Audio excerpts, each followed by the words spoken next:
Lately, we have been painting some flowers, and some people have struggled with those really, really fine lines that you see on flower petals. And we've tried to use colored pencils with them, and we've tried to use little skinny, tiny little brushes. So I have a new idea of how we can do it today, and it's called Inktense. These are Inktense pencils, and in this next video, I'm going to show you what you can do with them. Okay, so ahead of time, I drew out a simple tulip, and just with my Inktense pencils, just using them as though they were just a normal watercolor or water-soluble pencil. And with a small brush, I'm going to go in and very carefully just wet those areas where I put my Inktense. So all I have is just clear water on my brush. There's no pigment except for the Inktense already on the paper here.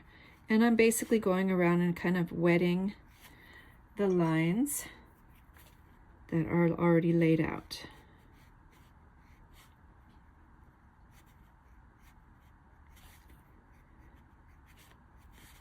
I love these because they have just such vibrant color, and you can use more water on your brush if you want to dilute it and not have it be quite so zingy and vibrant, or you can have less water and it'll really be bold.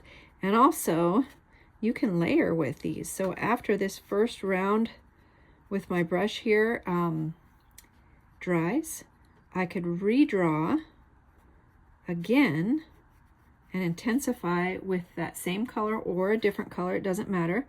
And then every time I wet it, it basically seals that pigment to the paper because it is ink and not paint. So it's going to not move at all or move very little. Watch, now that I said that, it'll probably move more than I want it to, but this is live here, so you never know what's going to happen, but we might as well have some fun with it. Okay, so making sure that I got all of those lines wet just in case I missed any. I don't want them to run later when I do my second layer on this. Okay, notice too how you can see the line work. So sometimes these are perfect in a painting where you want to be able to see that you have lines there. And then here's just a little stem. If two wet colors touch each other, just like with watercolor paints, they will blend together. So if this green goes up into the pink, we're going to get a blend of those two colors. Okay, so I could be done with it just like this, or I could dry it and come back and see what happens next. So let's go ahead and do that.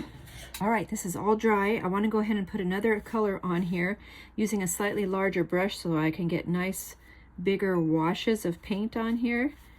I'm using a really pale color on purpose so that you can see how the initial wash, or the initial line work I should say, with the Inktense does not move anymore. So whenever you've struggled to make a flower with stripes or something that, you know, has this kind of line work in it, and then you go over it with your watercolors again and it bleeds all over, now your problems are solved. So let's also see what happens on the stem here. I think we can jazz it up by having a little bit of lighter color. These are just watercolor paints. There, now I have a little bit of lighter color on one side and a little darker on the other. And that is our Inktense tulip. If you're ready to take your watercolors to the next level, be sure to comment the word supply, and I will send you a free video that helps you learn how to control paint and water so that your paintings immediately look better. If you're watching this on YouTube, I'll leave that link for you in the comments. Thank you. Have a great day.